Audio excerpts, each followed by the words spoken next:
Welcome to Fresh Catholic, a podcast for those who are converting, reverting, or simply want a fresh perspective of the Catholic faith to help them to open their hearts and minds to become closer to the love and goodness of Christ. My daily prayer is that I will be a bright light to others, to be filled with the love and light of Christ, so that when people look at me, they see Him radiating out from me for His glory. Hello and welcome. I'm Lori Balderas and I'm so happy you're here.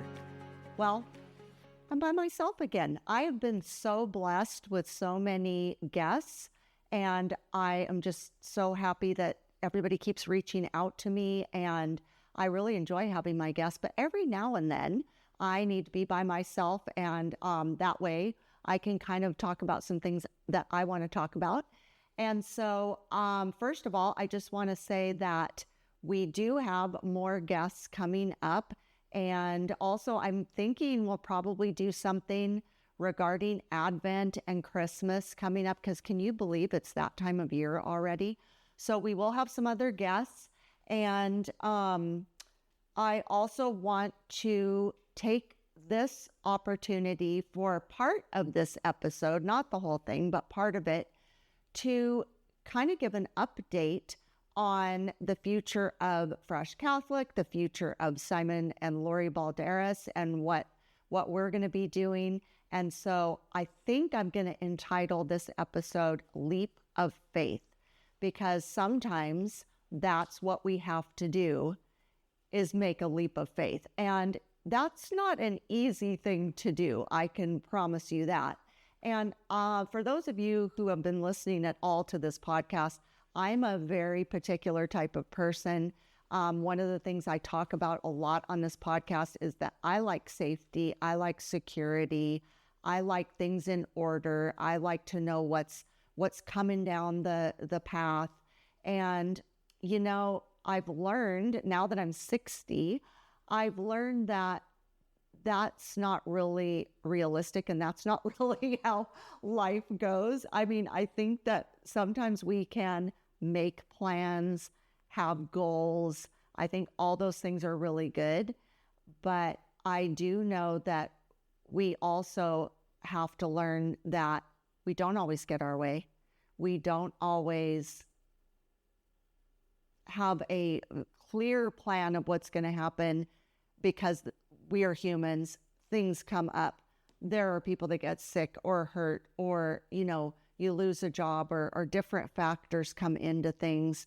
I've certainly had many things happen in my life that have changed everything about what I'm doing. And sometimes I'm resistant to those things, and sometimes I just kind of go with the flow. But we had an episode that I was calling Rally, the Rally episode, Rally Summer.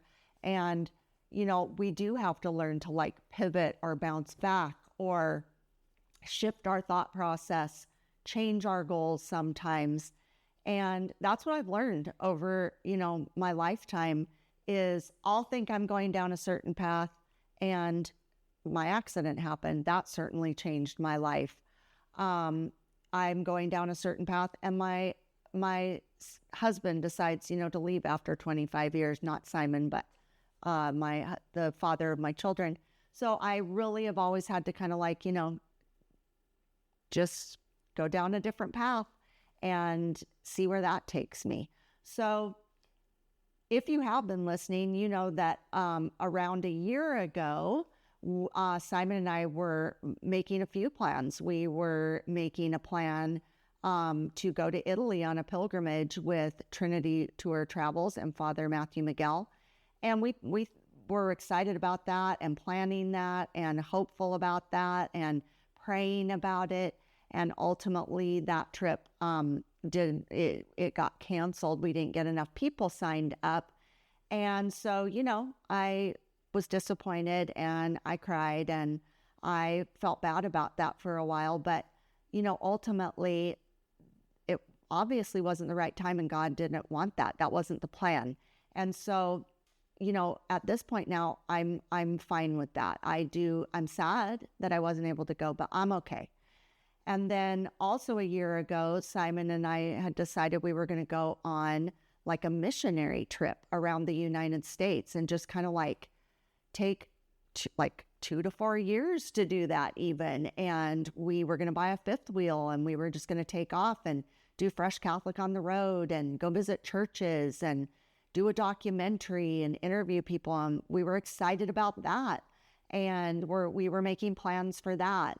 And then ultimately that didn't happen. And, I have to say, it becomes a thing where we think, gosh, should we even like make plans? Should we even like talk about what we want to do? Should we put it out there? Because I know we've had some people go, well, are you really going to do these things? Because every time you say you're going to do something, it doesn't happen. And, it's not because we don't want to, but sometimes things happen and we're not meant to. And Simon and I are very, very devout and faithful Catholics. And we do know that the Lord is in charge of our lives and he's the one guiding our life.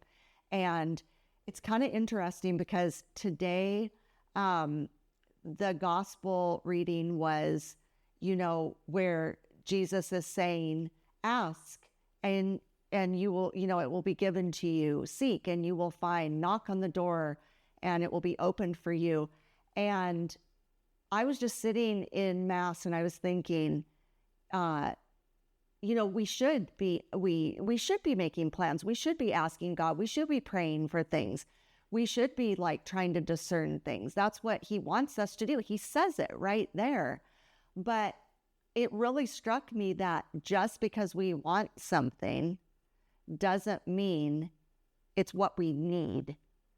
And that's a really important thing. That's what Father Daniel was teaching the children today in Mass about that gospel. And I really, it wasn't just for the children. I really thought that is so true. He was trying to tell the children, Father Daniel was trying to tell the children, what do you want? What's the difference between wanting something and needing something? And his whole thing to the children, which also applies to all of us, is there's lots of things we want. We say, oh, Lord, I want this, I want that. And the Lord is thinking, but you don't need that. And it's very simple when you hear it like that. It's so true. Because, there have been lots of things Simon and I have wanted, and I maybe still want some of them, but the Lord knows exactly what our future holds and exactly what we're supposed to be doing. And we just need to be open to that. And so I just want to tell you kind of like what our plans are. And oh my gosh, do you hear God laughing? He's laughing because we have plans. But there's really nothing wrong with having hopes and dreams and having things that you are striving for. And so it's kind of interesting because I feel like we've been kind of like waiting for a sign or just kind of praying a lot about what we're wanting. And ultimately, we decided to just kind of start making some progress for ourselves. Just like, okay, well, we're just going to like be proactive and start like actually doing some things. And just like Deacon Don had advised us when we were trying to discern what to do, he said, take it a step at a time. Like, take that step. How'd you do on that step? And then take another step. So what we ended up doing was sold our truck, got a Sprinter van. We're going to, get that all prepared, and we are going to take off. We are going to leave the area we're in, and we're going to take a leap of faith, and we're going to head out. And we're heading out after the holidays. And so, we've kind of been talking about it, and then we just decided to start doing some action. So I gave my notice the other day at work, and I gave them notice that I'm working till the end of the year as a wedding coordinator at our church. And so that was kind of a box I checked off. We did get the van. That's checking off a box. I've already started, donating things and selling things. We're trying to really downsize. I would like to, we're obviously going to continue to do that. But we're heading out. So we're telling friends and family, and we're kind of preparing for it. And then we'll be right back. What does it mean to live a life of faith? What does it mean to live as a Catholic Christian? Hi, this is Bishop Kevin Sweeney, host of the podcast Beyond the Beacon. Join me as we unravel and discuss the mysteries of our faith, of the church, of living as Catholic Christians. Be inspired by engaging interviews with priests and seminarians, deacons, religious, women and men who live the life of faith day by day here in our Diocese of Patterson, in food pantries and classrooms and parishes and ministry. How is God working in their lives today? How is God working in our lives? Join me as I ask them and be part of the conversation on Beyond the Beacon. Listen and follow Beyond the Beacon wherever you get your podcasts, or watch it on my YouTube channel. Please check the show notes for more details. Thank you and God bless you. You know, we know the Lord's with us, like no matter where we go and whatever we're doing. If we take it a step at a time and we know He's with us, I think it's going to be great. I think it's going to be an amazing adventure. There's obviously some concerns and some risks, you know, like we're leaving our family behind and we are giving up our jobs we have here. And I don't know, I'm feeling like we're going to be provided for. I'm feeling like, you know, so far in these steps we're taking, I'm not seeing anything that's like detouring us from doing that. So I want to look at it as like kind of a cool adventure. Simon and I haven't got to spend a lot of time alone. We've been married on December, will be our 10-year anniversary. I do love to travel with Simon. He's a very worldly guy. He knows a lot of things. I really like to be with him. I think it's going to be fun to go to places I've never been that he has been to. I would like to experience things and people, and I would like to visit other churches. I think that that's really exciting. And so we're just going to kind of like take a little while and we're going to kind of venture back east, and then we're going to kind of see where we want to land and see what's out there. And our goal is to settle down and find a little farm and have some animals and have a vegetable garden and write and create and, you know, just have a different life. And, you know, in this day and age, we can FaceTime our family. We can always come back and visit. But, you know, we've been doing so many things for so many people, which has been beautiful and wonderful and amazing. And we love our family and we have loved raising our children and we love and adore our grandchildren. And we, you know, we really value our friendships and, you know, the people in our lives. But there comes a time where there's so much chaos in our life right now. And we're looking forward to some kind of like peace and calm. And I feel like because of the chaos in our family, Jesus is kind of over in a corner a bit. I don't want God to be, you know, not forefront in our day and in our life.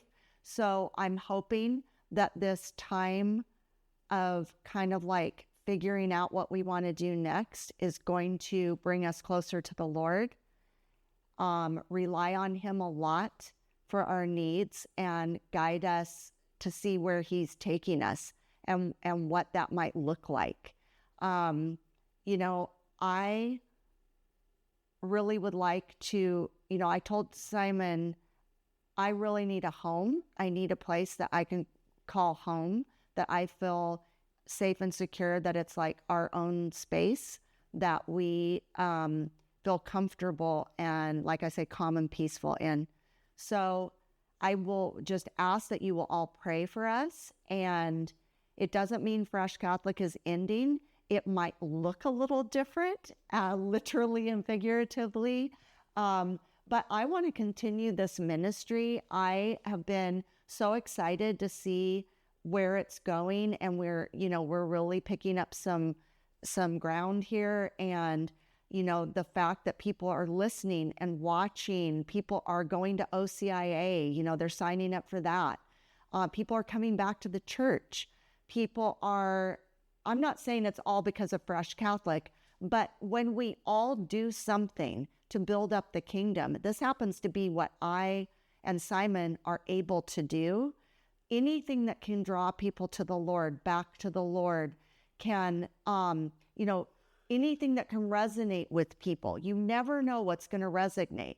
Maybe something that Fresh Catholic is presenting draws people in. And then maybe somebody else listens to another, Catholic podcast, and that's what draws them in. Awesome. Whatever works. That's what I've always said all along is let's build up the kingdom together. This is the universal church, and we all love Jesus. We all love the Lord, and we want, I want everybody to be Catholic. I want everybody to live this life. It's not easy. It's not an easy life following the Lord. It's not an easy life being Catholic, but nobody ever promised us life would be easy. And if it is easy, I don't know if that's a good thing. I think it needs to be that we're focused on what God wants and what we're doing, to build up our relationship with Him, to draw others to the Lord as well. So please pray for us. I am excited for this new chapter. I just think, it has a lot of potential. And so, I think a lot of times when people turn my age, maybe they're thinking, okay, well, it's time to curl up and, this is my life and it is what it is. And I can't change anything about it. And so I'm just kind of stuck. And, I feel like for the past year or two, we have just been praying, and there's nothing wrong with praying, but there comes a point where you have to act, or you have to take those steps. You have to take those baby steps, or maybe even big giant steps, and do, be action and see where things go. Don't feel like you need to be stuck in a situation you're in. If you pray to the Lord, if you ask for His guidance, if you ask for Him, if you knock on that door, He will open the door for you, and then see what He has in store for you. So, I'm excited. And I also wanted to announce another thing that I'm doing in addition to Fresh Catholic, which, like I said, we're going to continue. It will look different. Who knows? I don't know. We kind of have some ideas, but it's going to be a different version of Fresh Catholic, but the same quality. I mean, you'll get your daily Mass readings, which I hope you're all listening to, and then there will be the weekly topic episode. And there might be some other ways we're doing the podcast. There could be things like man on the street interviews, as they call them. Could be women too, you know what I mean? And, maybe we're interviewing people out on the road, and that could be a really cool thing. And just see, what's going on out in America, and what are people's thoughts about our faith, and what would they like to see different? What do they love about it? So all those things might be really cool moving forward. But one thing I did that I haven't announced yet is last springtime, I became certified as a life coach. And I am a certified life coach, group coach, and trauma coach. And one of the reasons I wanted to do that is I really do love serving others. I really do love anytime I can help somebody with maybe some of my past traumas or my past dramas, situations I've been in, or my family has been in, or my loved ones have been in, things that I can take those experiences and try to help other people. I've tried to do that in this podcast, but I want to throw out an even bigger net. So I became certified in these things because I would like to be able to offer one-on-one sessions with people. I would like to offer workshops for people in all different things relating to all different topics, and some of them really fun, some of them that, maybe people have been in trauma. And what I found out when I became certified is, for those of you who don't really know what a life coach is, sometimes it kind of sounds like a woo-woo, like hippy-dippy thing. But actually, to become a life coach is a kind of great and beautiful thing, because it doesn't mean you're a psychologist. It doesn't mean you're a psychiatrist. It doesn't mean you're a counselor. It doesn't mean you're a doctor. What it means is that you are a person that's going to help people with their present and their future. So while therapists and doctors help with your past traumas, past things you've gone through that you've struggled with and are continuing to struggle with, you still need those types of people in your life. But what a life coach does is a life coach basically says things like, okay, so let's address the things you've been through. And now, what can we do to move forward in your life in a positive way so that you can interact better with other people, so that you feel better with yourself, so that then when you're interacting with other people, it's more successful. And when I say successful, I don't mean monetarily successful. That might be a byproduct of it. But, you know, in order to get past your past traumas and move to your future, sometimes it's nice to have a person that can help you come up with some really good ideas that are really good proactive ideas for you to have a really good positive future. So this is something I'm really excited about and looking forward to. I have so many great and wonderful ideas of things that I just think one of the reasons maybe I went through my traumas and dramas is so that I can do this to help other people. So in order to do that, I wanted to become certified. So keep an eye out for that. That's like another thing I'm doing. And that's going to be for people who are all types of people, Catholics, Protestants, other people that might not even be religious, people who are just looking for some good things to have a positive future. So I think that that's going to be a really exciting thing. So I'm kind of not slowing down in that way. I have a lot of, life left in me, and I do want to use it for the good of others. But of course, also, I really want to give my marriage and our relationship with the Lord a lot of attention as well. So when we come back, I'm going to talk to you about some things that maybe you can be doing to take a leap of faith yourselves. We'll be right back. What is happening at Fresh Catholic? Thanks for asking. Well, we have a weekly podcast with lots of topics and guests, and Fresh Catholic Daily, the daily Mass readings. Listen on all platforms and watch on YouTube. I also do short videos every day on Instagram and Facebook at Fresh Catholic. Like, share, subscribe, rate, and review. These are such simple ways to help us out.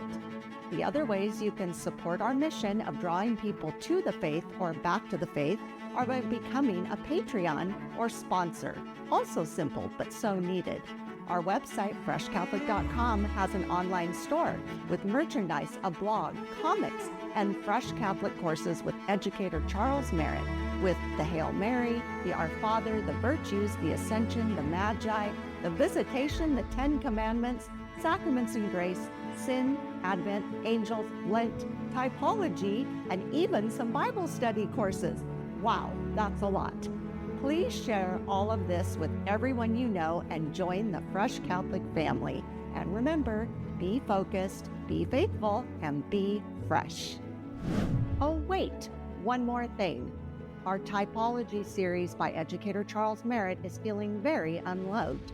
I know, I get it. You see or hear that word, typology, and your eyes glaze over. You stifle a yawn. You might think to yourself, or even say to others, dry, boring, too Old Testament-ish for me. If that's you, then you're missing out, because typology connects the promise of Jesus in the Old Testament and the arrival of Jesus in the New Testament. It's like putting scripture under a microscope and seeing things you never saw before. So head to our website, freshcatholic.com, and give typology some love and attention. You will be amazed. And we're back. Okay, so now that you know what Simon and I are doing, it just really made me think, and I'll tell you another reason I had this idea for this part of the episode is, as we all know, I mean, you would have to be living on Mars or under a rock to not know that Charlie Kirk was horrifically murdered in September. And this was a young man, his life ahead of him, in his early 30s, beautiful family, going out there, honestly doing God's work and being such a voice for so many people.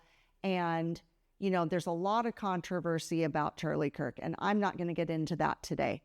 But anytime, especially a younger person with a lot of promise, dies in a very sudden way, I don't know about you, but it makes me think, wow, life is short. You never know what is ahead of you. And, Charlie Kirk woke up that day. He had a tour that he had just starting. I think that was the first event of his new tour. And that was it. That was it that day. So when he left for the day, said goodbye to his family, he didn't know that was his last day. When I left on the day of my accident and I got into that car accident, that could have been my last day. For people that don't know, go back and listen to the accident episodes, like episode number, 4. But you never know what's ahead of you in life. And, life is full of bumps and bruises. It is a roller coaster. You go up, you go down, you go all over the place. You want to throw up, you cry, you have wonderful, beautiful days. You have horrible days. That's life.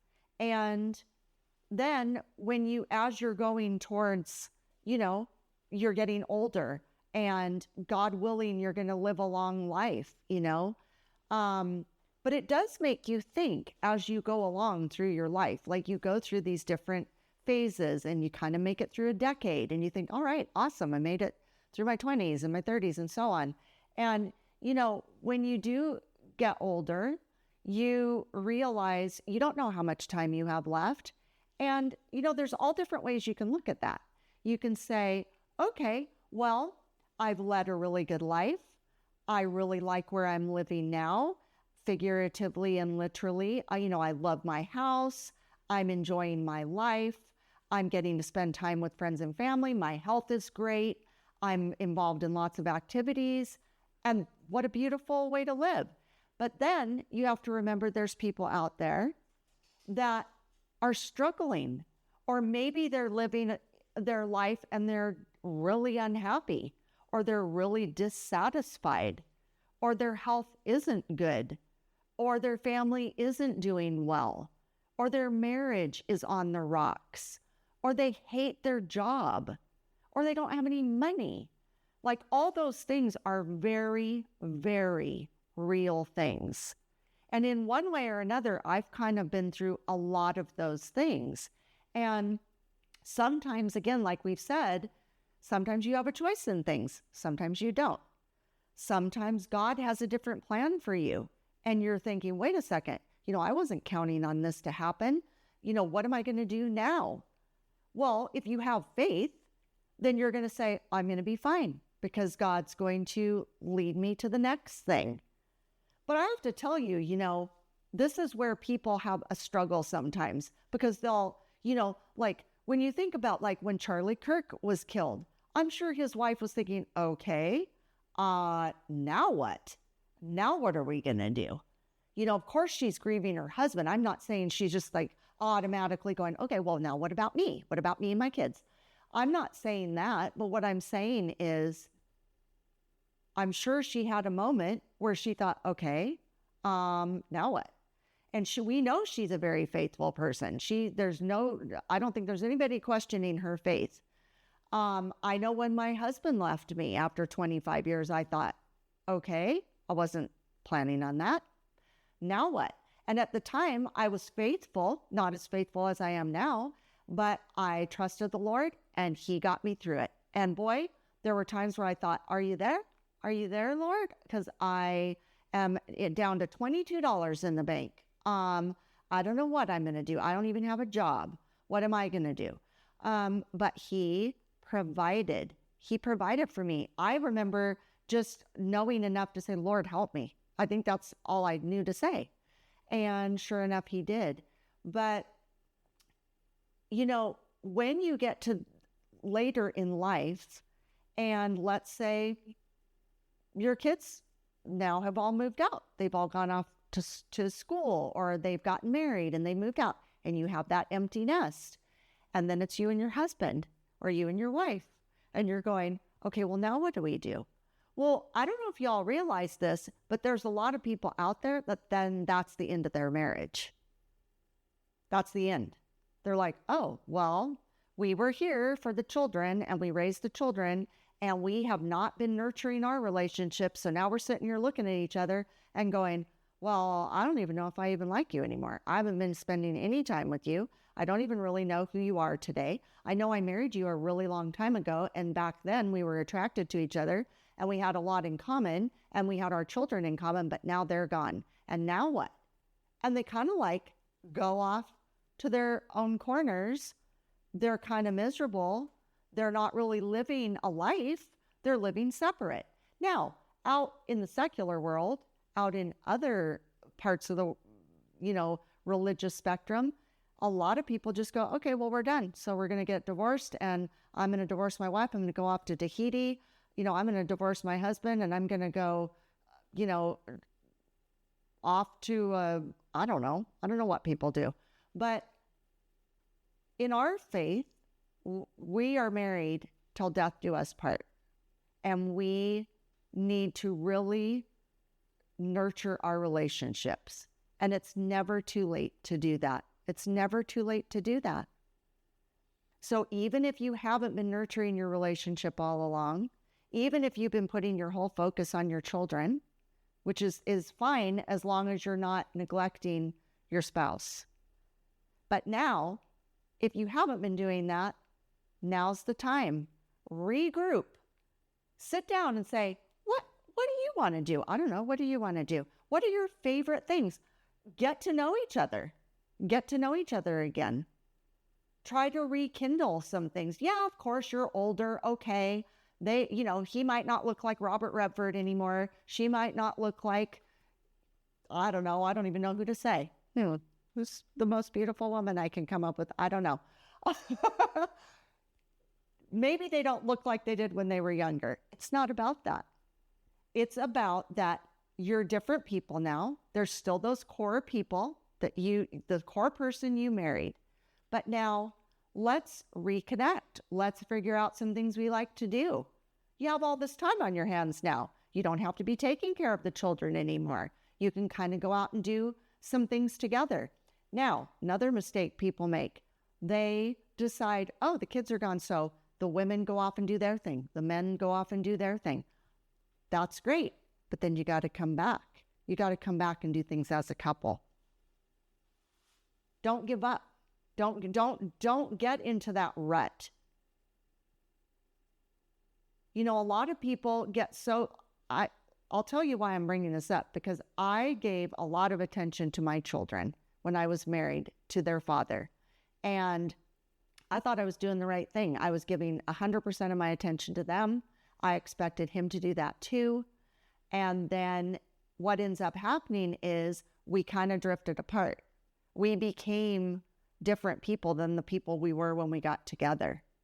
And it wasn't like there was anything wrong with him or me, but we lost ourselves as a couple. We didn't take people's advice where they said, keep your relationship going, make date nights, don't always put the children first, make sure that your relationship is strong and that you keep things going and keep, and we didn't do that. And ultimately, I think he was just very dissatisfied and I think he felt neglected and he didn't communicate that to me until it was too late. And we weren't Catholic. And so I think, that was it. We were done. And that's unfortunate because then that ripples into the rest of the family. But obviously that wasn't God's plan. I never would have become Catholic if I would have stayed in that marriage. So, it's kind of different for Simon and I because in contrast to the fact that, yes, we've been married for 10 years, but we haven't gotten to go do things that we want to do. We haven't got to go on adventures that we want to do. When we have had opportunities to go do things, we have been taking them. And, I really like Simon. I really like doing things with him. We have a lot in common. We have a lot of common interests. And then the things that we don't have in common, we really respect the other person liking those things and try to enable them to be able to do those things. So I'm just throwing it out there to people that if you're in, like I say, if you're happy with your situation, I think that's amazing and wonderful. And so, maybe these things I'm saying, you could offer to other people that like friends and family members that you see struggling. Maybe they would like to listen to this episode. So let's say you are struggling with your situation and you're not happy in your marriage. We've gone over like how you can, work on that. You want to work it out. You want to, find things at this moment of your life that you want to do together. Yeah, maybe you're older and you're more tired, and maybe you have things that are a factor that you need to factor in now that you're older. Fine, do that. Embrace the people you are today. Don't go back and say, oh, well, we got to go doing these things that are dangerous or things we, that could put us in jeopardy. You don't want to do that. You want to find out what is something you're interested in together now. Like they might be more quiet and contemplative things. But let's say you're not happy with maybe your living situation. You don't really, you've been living in the same house for years. I'm not saying to move and give up your house, but maybe do a revamp of your house. Maybe go in and make it more conducive to who you are today. Maybe that would be a fun project. If it's not a fun project for you, hire somebody to do it. But do a revamp of the house. Instead of going to get a facelift or going to do something superficial, do something that maybe brings some happiness and joy to your life. Maybe go get a trailer and go out and go camping. Lots of people go and they take little weekend adventures and they come back and it's like a refresh. Like I say, make a list of sites and things. Like people do bucket lists. I don't know what I like, if I like that or I don't like that, but it's like stuff to do, stuff, where you're not just sitting at home turning into just mushroom people and you're not doing anything and you're not checking out the world. So let's say that you're in the situation. I'm going to put on my life coach hat. Let's say that you're in a situation in your marriage, like we've talked about, where, maybe it's a newly empty nest. Maybe it's been an empty nest for a long time and the nest is very dirty and dingy. And you're at the point where you're really not liking each other. You're really at odds. And it doesn't mean necessarily that you're fighting all the time or you're going at it. There is that factor, but there's also the factor of maybe your spouse wronged you 12 years ago and you've just got it stuck in your craw and you've never addressed it. You've never communicated about it and it's just festered. And you're at the point now where when your husband comes home from work in the day and you're like, oh my God, he's back. You're at that point. Or anything your wife is doing just is like nails on a chalkboard. And you're at that point.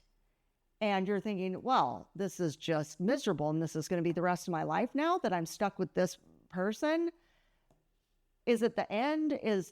What do you do with that? Well, my suggestion is, like I talked about, if try to not get to that point. Try to communicate through your marriage. Try to keep the marriage, where you know about each other the whole time. Don't let it get to this point. But if it does, what my suggestion is, it's not a bad idea to seek out therapy. And let me tell you why. It's fine to go to your church. It's fine to talk to your spiritual advisor, your priest, your deacon. That's fine. That's a great step. But my advice would be to go to therapy. And I think it's a good idea for you both to talk to the therapist about what's going on with yourself, okay? Because if you're angry at your husband, what are you angry about? What what about him is bothering you? And this is the same vice versa. I'm just using that as an example. You need to figure out what is it that you're needing, what you're missing, what the other person isn't providing. You've got to get it out. And what happens is if you try to do that with your spouse, typically you'll start fighting about it, or the other person will be on the defensive. Like one will be attacking and one will be on the defensive. And that doesn't get you anywhere. It's really good to have a third party who's not a family member, who's not, they're looking at it from above, looking down below. And if you can try to figure out what's going on with yourself, what are you missing? What are you needing? What are they not providing? What are maybe you not providing that you're not, willing to do? Try to figure that out. They need to try to do the same thing, because you need to try to work this out, okay? And you don't want to have the thing where you are mad at each other, repulsed at each other. You can try to find out, try to remember what brought you together in the first place. You need to find the things that you have in common, that you do enjoy.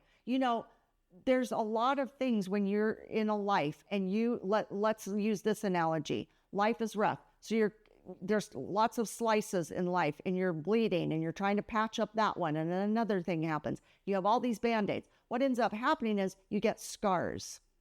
So scars are there, but if you look at scars as a negative thing and go, oh, all those things were horrible, I didn't learn anything, it's made me bitter and angry towards my spouse, towards my family, towards the world.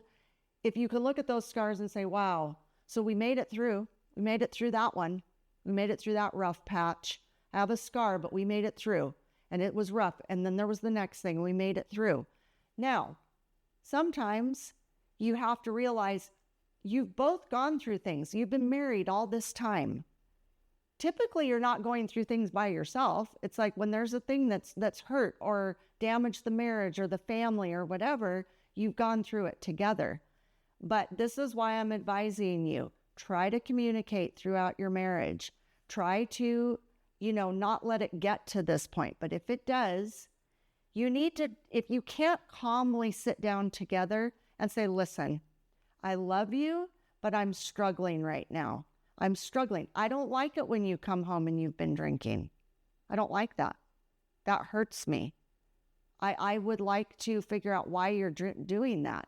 And the person again, example, the person who's been doing the drinking, they're doing the drinking because there's something wrong. They're struggling. So what are they struggling about? What are you struggling about? Why do you feel like you need to drink? What can I do to help you to not feel like you have to drink?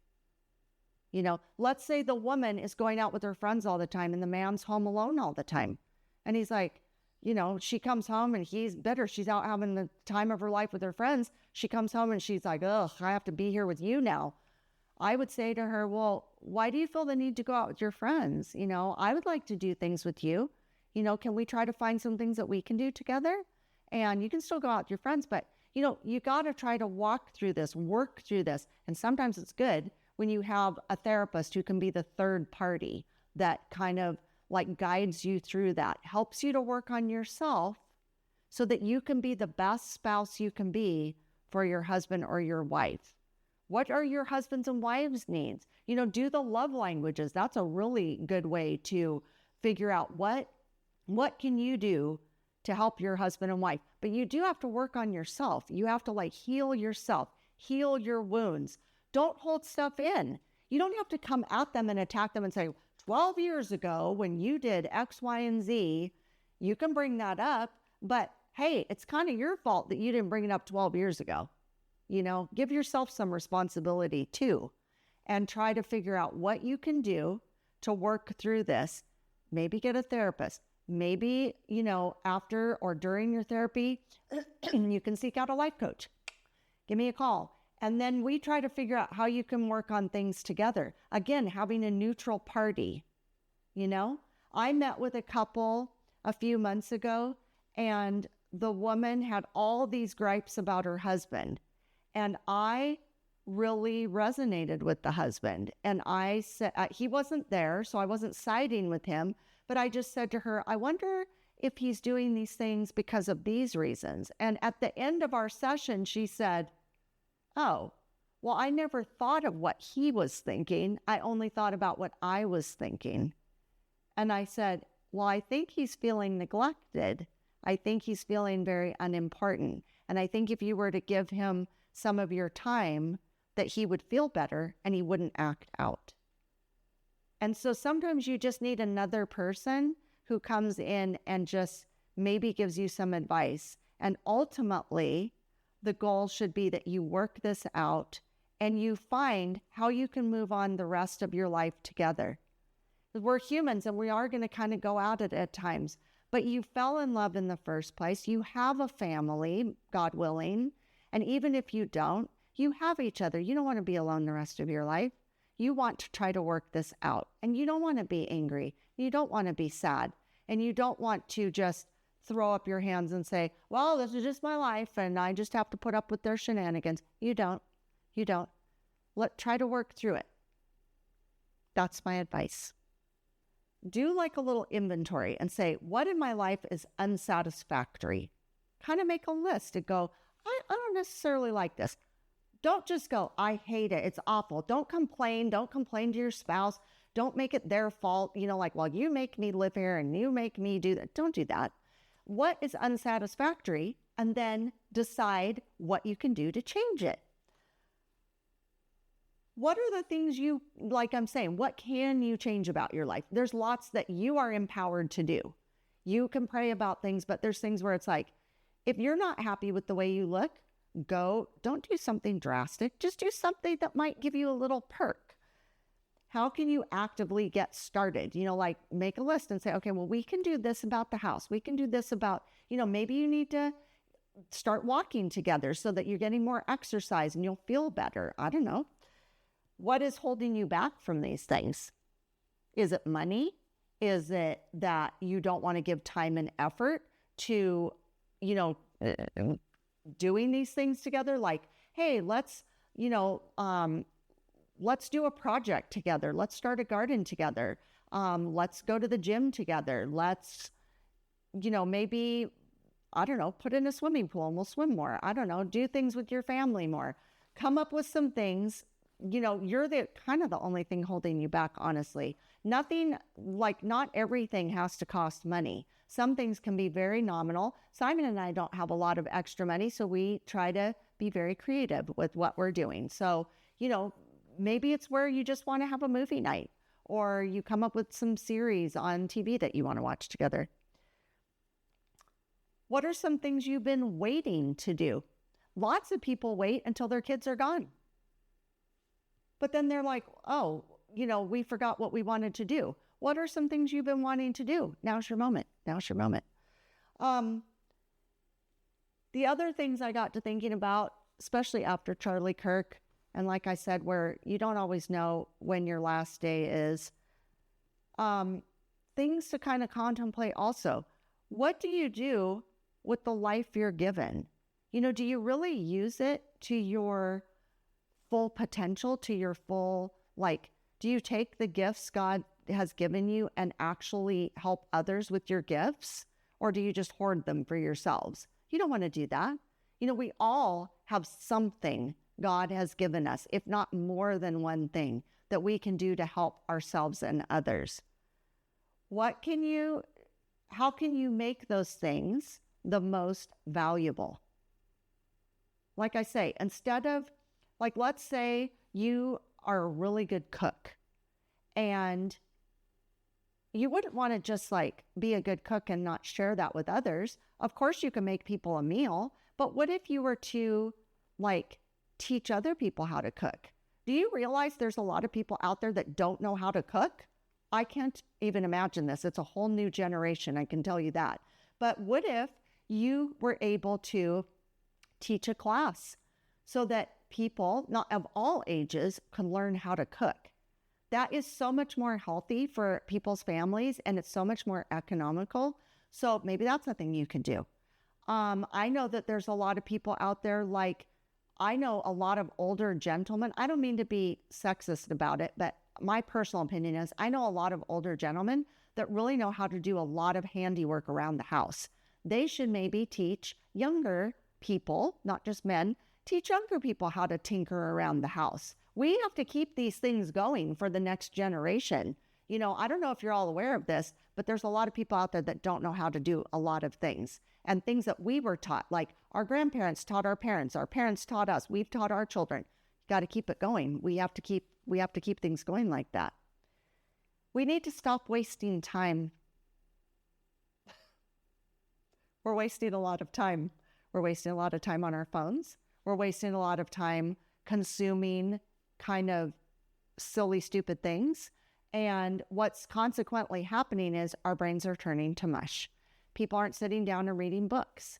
They're not having one-on-one conversations with people. They're not teaching people how to do things. We're wasting a lot of time. I am very guilty of this. There are times where I will be on my phone, I'll be scrolling, and all of a sudden I'll realize, oh my gosh, 20 minutes has gone by.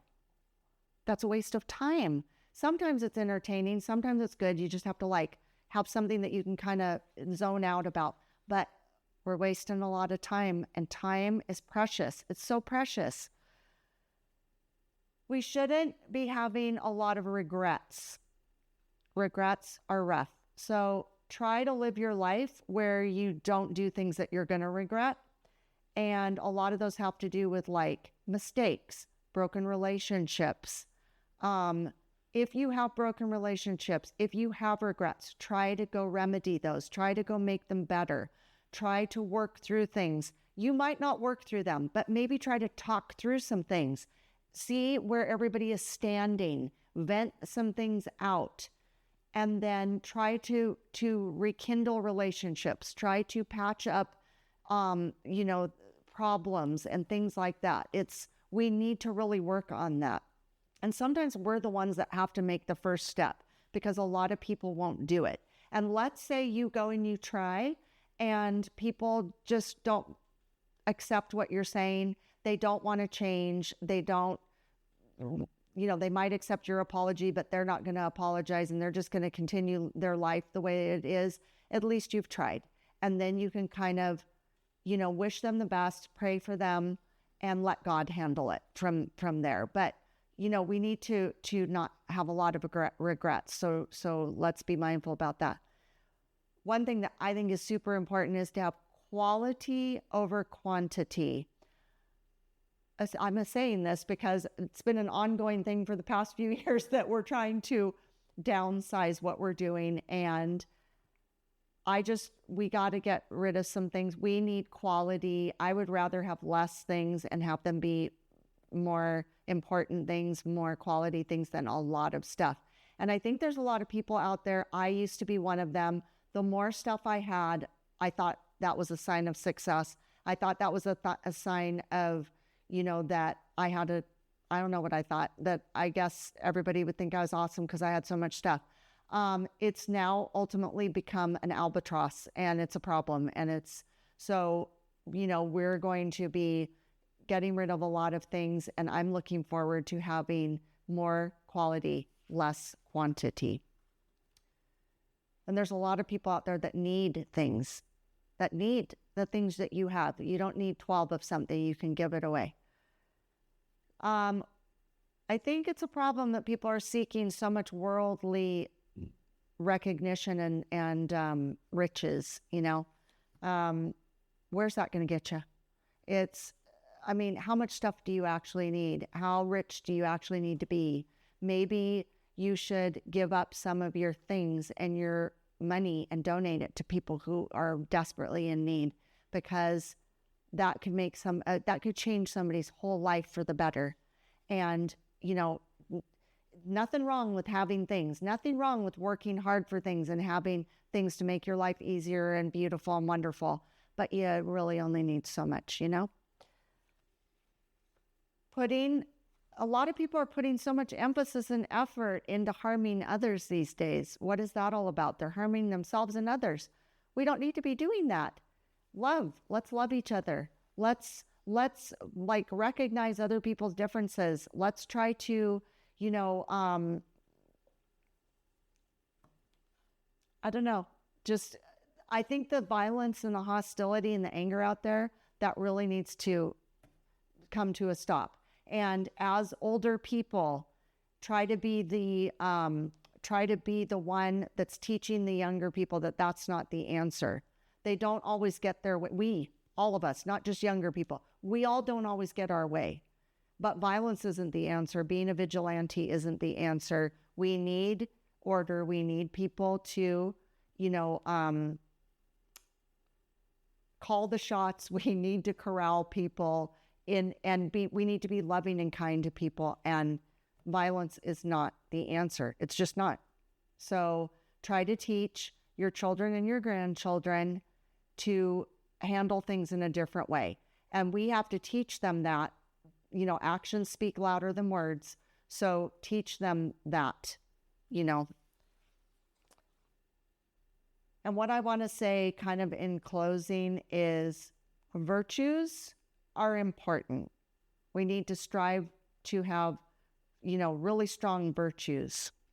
Values are important. We need to value things. If everything is just like disposable and you don't tell people how grateful you are, you don't put in a good day's work, you don't do service to others, you don't show love and kindness to others, those, you have to have values. You need to be honest. You need to, want the best for people. So those are important. Having kindness and compassion for others. And ultimately, the most important thing is reverence to our Lord. If you don't have the Lord in your life and you're wondering why things are really messing up for you, that's a big factor. I mean, like I said before, life isn't easy because God is in your life, but it certainly is. That he's watching out for you. He's in your corner, and we're the ones, because we resist him. That's why sometimes our life gets a little messed up, is when you have him in your life, is because you're going off the path. Stay on the path with the Lord. He's guiding you. He's the one you need to follow. And if you're not following the Lord and you're kind of doing your own thing and you just think, well, I'm in charge of my life and this is my life and I can do whatever I want. Yes, you can. You're right. You can do that. But I'm going to caution you of that. And I'm going to really encourage you to seek out the Lord in your life, because your life will change for the better when he's in it. It really will.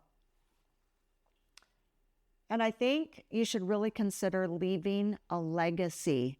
I'm realizing that there's things that people aren't knowing how to do anymore. Like I said before, if you have a trait or a skill, pass it down through your family. Sometimes I think we take these things for granted, that we were raised on. And so we're like, oh, all these kids today know these things. They do not.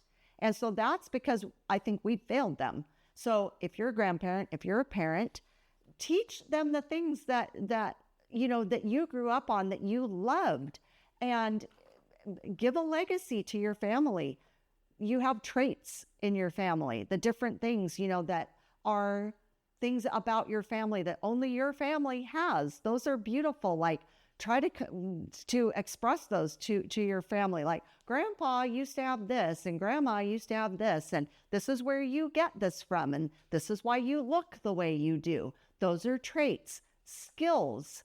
Like I said, let's say grandma taught you to cook, and then you taught your daughter. Well, encourage your daughter to teach your grandchildren, or you teach your grandchildren how to cook. That's how we do a legacy. I'm a big tradition girl. I love family traditions. I think it's great to pass down traditions and to make new ones. I think that's a beautiful thing. The holidays are coming, so now's a perfect time to tell your children and grandchildren, you know where this tradition comes from? It comes from this. And then the next person can say, oh, and then we kind of changed it a little bit. Yes, and wasn't that nice? And wasn't that fun? Teach your family songs. What are your favorite songs? What were you raised on? What are your what games do you think are great? I learned how to play jacks and hopscotch and all things like that. Do you think kids are playing those things today? I don't think so. They should be. Those are very simple games. They're really fun. Let's bring those back. Like, who needs all this electronic stuff? You can play jacks with out in the middle of nowhere. No, you don't need any electricity. People are going, what are jacks? I know. Google it. Have a more active church life and do that with your family. Don't split off and do it separately. Do it as a family and carry that down in your family that, you know, you were raised in the church. You raised your family. Take your grandchildren. Have healthy living. That's a legacy. If you're a healthy grandparent, you're going to live longer, God willing, and teach your family how to have a healthy lifestyle. They don't need a bunch of junk food. They don't need a bunch of things. They can have treats on occasion, but that's a legacy. Teaching your family how to be healthy. And teach your family about your family tree. Where did you come from? I don't even think sometimes people know who their great-grandparents are, or where they came from, or what did they look like. Pull out some old photo books and see what the family looked like. Have a legacy. Those are really important things.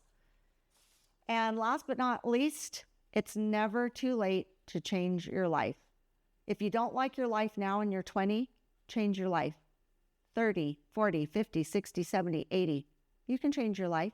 You don't have to do drastic things, but you also don't have to sit in a corner and say, well, this is my life. I'm miserable, and this is just how the rest of my life is going to be. It doesn't have to be that way.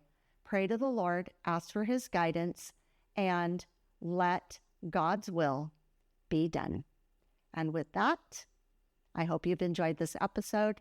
See you next time. Thank you. Love you. Bye. Thank you for joining me today. Now go out and be a bright light in someone's life. And remember, be focused, be faithful, and be fresh.